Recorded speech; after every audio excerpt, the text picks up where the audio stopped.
வணக்கம் நண்பர்களே, முக்கியமான சில செய்திகளை இந்த பதிவில் பார்க்க போகிறோம். ஜூன் 5ஆம் தேதி அண்ணாமலை பிஜேபியிலேருந்து விலகினார்.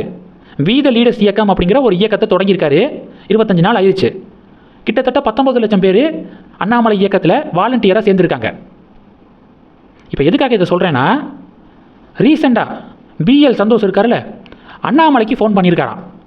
ஃபோன் பண்ணி, நீங்கள் தனியாக இயக்கம் தொடங்கி இருக்கிறது, தனி பாதையில் போகிறது நம்ம 2 பேருக்கும் பலன் இல்லை, நீங்கள் திருப்பி பிஜேபிக்கே வாங்க, நான் பேசுகிறேன், தலைவர்கள்ட்ட நான் பேசுகிறேன், நீங்கள் பிஜேபிக்கு திருப்பி வாங்க அப்படின்னு சொல்லிட்டு பேசியிருக்காராம். ரீசெண்டாக அண்ணாமலை என்ன சொல்லியிருக்காரு, விலகுனது தான், இனி திருப்பி வர்றதுக்கான பேச்சே இல்லை, லாபமோ நஷ்டமோ, சக்ஸஸ் ஆகிறேனோ ஃபெயிலியர் ஆகிறேனோ, நான் இந்த ரூட்லேயே போய்க்கிறேன் அப்படின்னு சொல்லிட்டு பிஎல் சந்தோஷ்கிட்ட அண்ணாமலை பதில் சொல்லியிருக்காராம்.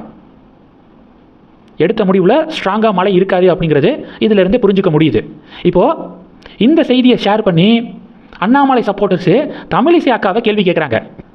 அண்ணாமலை ஃபெயில்டு பர்சன் அப்படின்னு சொன்னீங்க, அந்த ஃபெயில்டு பர்சனுக்கு ஏன் உங்கள் கட்சியுடைய சீனியர் லீடர் ஃபோன் பண்ணி திருப்பி வந்துருங்க அப்படின்னு ஏன் சொல்லணும், ஏன் கூப்பிடணும்?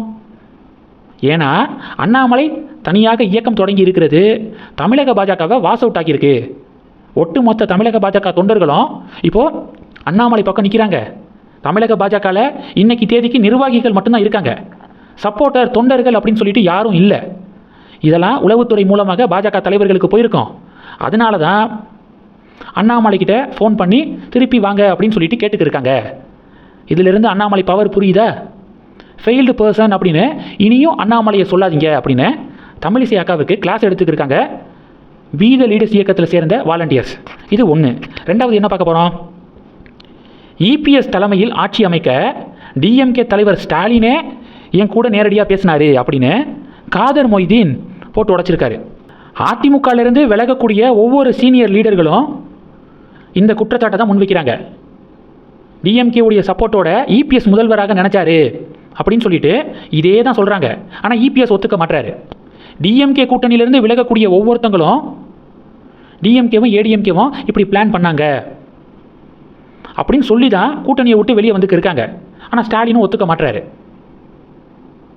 இப்போது ஸ்டாலினே என் கூட பேசினார், இபிஎஸ்ஸை முதல்வராக்கி இபிஎஸ் தலைமையில் ஆட்சி அமைக்க ஸ்டாலினை என்கிட்ட கூப்பிட்டு பேசினார் அப்படின்னு காதர் மொய்தீன் சொல்லியிருக்காப்ல. இது பெரிய பரபரப்பை ஏற்படுத்தியிருக்கு. இது 2. அடுத்தது திருப்பரங்குன்றம் ஃபைல்ஸ் அப்படின்னு திராவிடியன் ஸ்டாக்ஸு ஆவணப்படம் எடுத்திருக்காங்க போல். ஆவணப்படத்தை எடுத்து அதை சிறப்பு காட்சியாக திரையிடுறோம் சில விருந்தினர்கள் முன்னிலையில் அப்படின்னு சொல்லிட்டு அறிவித்து நேற்று அந்த சிறப்பு காட்சி நிகழ்வு நடைபெறுவதாக இருந்துச்சு. யாரெல்லாம் தெரியுமா சிறப்பு விருந்தினர்கள்? தமிமுன் அன்சாரி, கருணாசு, சத்யராஜ், அடுத்து கம்யூனிஸ்ட் கனகராஜ், இவங்கெல்லாம் சிறப்பு விருந்தினர்களாம். இவர்கள் முன்பாக திருப்பரங்குன்றம் ஃபைல்ஸாம், மத நல்லிணக்கத்தை பறைசாற்றும் திருப்பரங்குன்றம் ஃபைல்ஸாம். இந்த சிறப்பு விருந்தினர்களை பார்த்தா தான் டர் ஆகுது. இவங்கெல்லாம் மத நல்லிணக்கம் அப்படின்னு சொல்லிட்டு ஹிந்து மதத்துக்கு எதிரான வெறுப்பை பேசுகிறவங்க. இவர்கள் சீஃப் கெஸ்ட்டாக அந்த படத்தை பார்க்க போகிறாங்களாம். அப்போ அந்த படம் எப்படி எடுக்கப்பட்டிருக்கும்? திருப்பரங்குன்றம் மலை உச்சியில் இருக்கக்கூடிய தீபத்தூணில் தீபம் ஏற்றணும் வருஷத்துக்கு ஒரு நாள். அந்த தீபத்தூண் அமைந்திருக்கக்கூடிய இடம் கோவிலுக்கு சொந்தமான இடம் அப்படின்னு உறுதி செய்யப்பட்ட பிறகும் அது மறுக்கப்படுது.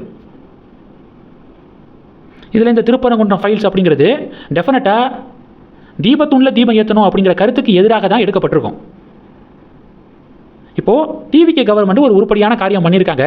அந்த ஸ்பெஷல் ஸ்க்ரீனிங்க்கு தடை விதிச்சிருக்காங்க, திரையிடக்கூடாது அப்படின்னு தடை விதிச்சிருக்காங்க. இதுக்கு தமிமுன் அன்சாரி, கருணாசெல்லாம் கதறிக்கு இருக்காங்க. இந்த செய்திகள் எல்லாத்தையும் பற்றி உங்களுடைய பார்வைகளை மறக்காமல் கமெண்ட் பண்ணுங்கள். தொடர்ந்து கணக்கில் இருங்க. அடுத்தடுத்து நிறையா பதிவுகளை பார்க்க போகிறோம். நன்றி. ஜெய் ஹிந்த்.